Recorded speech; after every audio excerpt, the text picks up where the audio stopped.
Alors, je veux dire que bon, ici, je suis très content d'être aujourd'hui sur Radio Chevauchois. Eric Et Marc sont au bord de l'eau avec un Bordeaux blanc. Eric, aujourd'hui, on va déguster un vin de Bordeaux ensemble, un Bordeaux blanc. Est-ce que tu peux m'expliquer un peu de quoi il s'agit? Bien, ce n'est pas un Bordeaux rouge ni un Bordeaux rosé. Ok. Ce n'est pas non plus du crément de Bordeaux, c'est un Bordeaux blanc.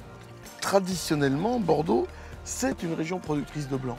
D'ailleurs, on faisait du blanc avant de faire du rouge. Alors que quand on interroge un kidam, qu'on l'assied sur une chaise, qu'on lui arrache les ongles, qu'on lui met la batterie, etc., on lui dit Bordeaux, il répond rouge. Alors que 40% actuellement de la production de vin de Bordeaux, c'est encore du vin blanc.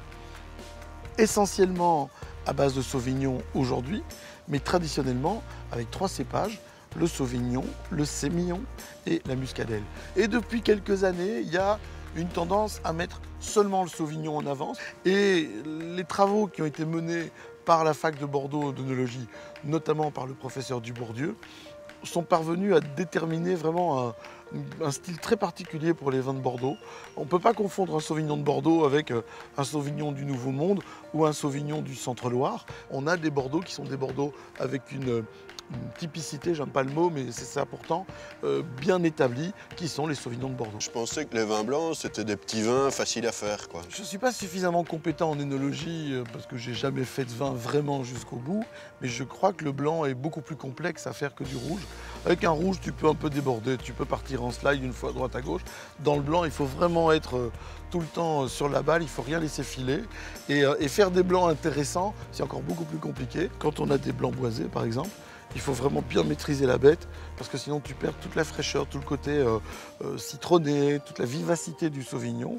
Bon, avec les potes, on aime bien faire des dégustations à l'aveugle. L'idéal, c'est d'arriver à reconnaître le vin. Si je veux reconnaître un Bordeaux blanc, je dois chercher à identifier quoi? La première chose, c'est de chercher la note du Sauvignon. La note du Sauvignon avec le côté citronné, avec le côté un poil végétal, côté un peu ortie écrasé, des choses comme ça. Un peu de fruits de la passion, un peu de genêt aussi. Donc ça, c'est la base. Bordeaux, c'est la complexité. Et c'est l'assemblage. Le monocépage, Sauvignon pur et tout, ça existe à Bordeaux, mais ce n'est pas la meilleure caractéristique bordelaise. La caractéristique bordelaise, c'est le Sauvignon avec quelques petits trucs autour qui vont lui donner une autre ampleur, une autre texture. Est-ce que ce côté en fin de bouche, un peu d'acidité, de la pêche tout à comme fait. ça? Alors ça a ce côté, le côté citronné, tu le gardes jusqu'au bout parce que ce que tu as, c'est que le vin il part comme ça, et puis au lieu de tomber, il fait ça. Et en faisant ça, là au moment où il repart sur de l'amertume. Et ce que tu gardes longtemps en bouche, c'est de l'amertume. Et moi, je trouve ça très agréable parce que c'est ce qui va prolonger le vin en bouche et qui va permettre de le marier avec des plats avec un peu de gras, par exemple. Tu peux partir sur des poissons en sauce, tu peux partir sur des coquillages, des crustacés, sur la plage abandonnée. Si je voulais un peu sortir des grands classiques, tous les produits de la mer et autres, ça peut pas marcher avec du fromage, par exemple? Bien sûr. Sauvignon, fromage de chèvre, ça c'est un classique, c'est une évidence rare. Tu vas chercher de nouveau quelque chose de très gras, ton fromage de chèvre, et tu vas mettre l'acidité du blanc dessus, et donc tu vas nettoyer le gras par la fraîcheur en fait. Donc ça c'est un truc qui va marcher. Tu peux fonctionner aussi avec tout ce qui est même des viandes blanches. Tu vas aller un vitello tonato par exemple. Il y a du gras avec le vitello tonato. Une volaille. Bon Eric, ces vins, ils m'ont l'air bien intéressants et séduisants, mais ça coûte la peau du cul ou?